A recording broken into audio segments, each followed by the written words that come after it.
Je vais vous dire la vérité. La vérité, c'est que le président Issa Chiroma Bakary a gagné. Et comme ça gêne tout le monde et que les autres ont les armes, l'armée, les institutions et tout pour pouvoir s'imposer par la force, eh bien, il n'accepterait jamais. Parce que... Monsieur le maire Joseph Espoir Billon, bonjour. Bonjour Kevin. Merci de nous recevoir. C'est moi qui vous remercie pour l'invitation, pour l'intérêt que vous m'accordez. Les autorités camerounaises parlent d'une main tendue du chef de l'État depuis la tenue de son discours d'investiture. Est-ce que c'est un narratif que vous partagez? La main tendue du chef de l'État. Le chef de l'État a tendu la main à qui? À ses amis, à ceux qui l'ont soutenu ou à tous les Camerounais? Parce qu'il faut déjà c'est possible qu'il ait tendu la main. Vous voyez, il y a le ministre de l'administration territoriale qui fait le tour du Cameroun depuis quelques jours, depuis lundi apparemment. Il était dans la Damawa, dans le nord, il était dans l'extrême nord. Et hier, je crois, il était à Douala également. Mais hier à Douala, il a travaillé avec qui? Des communautés proches du Rassemblement démocratique du peuple camerounais. Des gens qui, manifestement, ne contestent pas sa victoire, qui sont avec lui. Il n'a pas tendu la main à ceux qui pensent qu'il n'a pas gagné, à ceux qui pensent que la victoire lui a été attribuée par le Conseil constitutionnel, à ceux qui pensent que on devait avoir une commission de recomptage des votes, une commission indépendante qui soit conduite soit par l'Union africaine, soit par l'ONU. Donc le président de la République, en réalité, n'a tendu la main qu'à ceux qui sont avec lui dans le même camp. C'est normal qu'après qu'ils aient été ensemble, qu'ils se saluent. Je ne vois pas pourquoi le main tendue, ça ne nous concerne pas nous autres, qui pensons que le président de la République n'a pas gagné.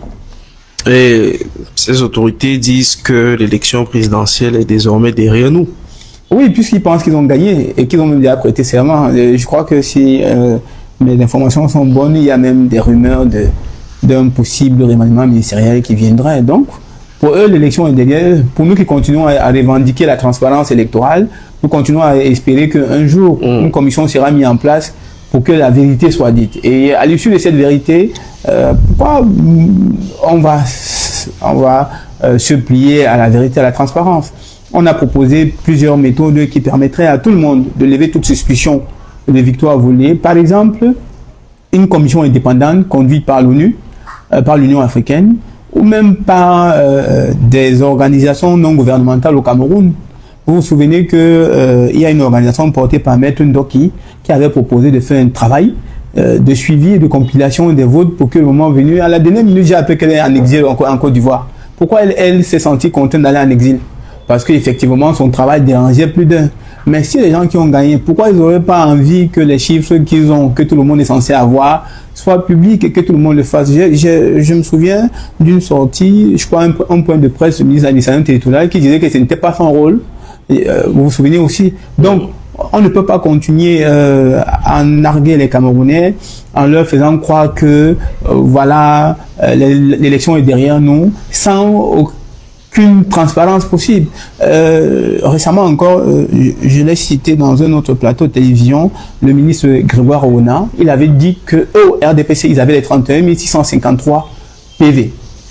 Pourquoi jusqu'à date, ils n'ont pas pris la peine, par souci de transparence, de scanner leurs PV, de les mettre dans les réseaux sociaux pour que le peuple camerounais qui a voté et qui a été en contact de ces PV et de ces résultats puisse en être le juge suprême? Parce que dans toute société humaine, le véritable souverain, c'est le peuple. Le peuple ne va plus peut-être revenir sur les décisions du Conseil constitutionnel, mais au moins ça va apaiser le peuple. Vous croyez qu'il y a une meilleure solution que de décrisper le peuple camerounais en leur donnant les outils de transparence qui permettra à chacun devant sa conscience de reconnaître la vérité? En fait, c'est celui qui cache quelque chose qui n'a pas besoin de transparence. Jusqu'à date, toi, devant ta conscience, tu peux croire que ELECAM, le Conseil constitutionnel ou l'administration, parce qu'il faut savoir que l'administration est partie prenante.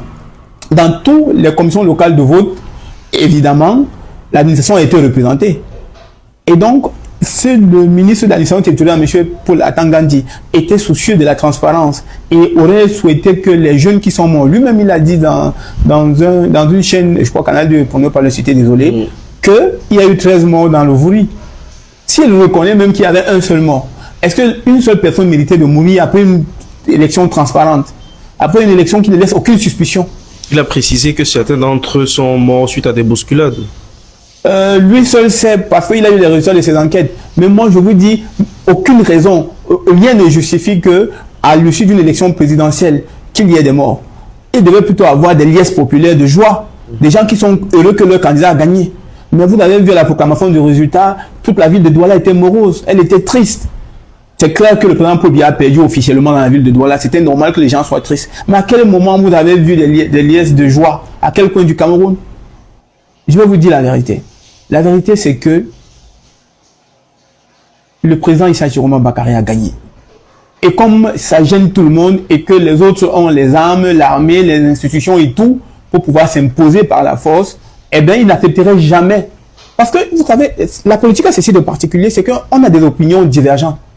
Les soutiens de Paul Biya pensent que Paul Biya a gagné. Ils ont le droit de le dire. Les soutiens de Chiroma, comme moi par exemple, je pense également que Chiroma a gagné. Qu'est-ce qui devait nous départager? Une méthode transparente qui met en place tous les éléments nécessaires pour qu'il n'y ait plus de suspicion. Mais eux, ce qu'ils ont pour nous empêcher d'avoir des suspicions, c'est le fouet, c'est les menaces, c'est la prison. Et pour les moins chanceux, autant pour moi, c'est la mort. Voilà la démocratie camerounaise. Voilà ce à quoi elle se résume. Si nous n'acceptons donc pas ça, parce que moi je ne vais jamais accepter un résultat qui ne peut pas se démontrer.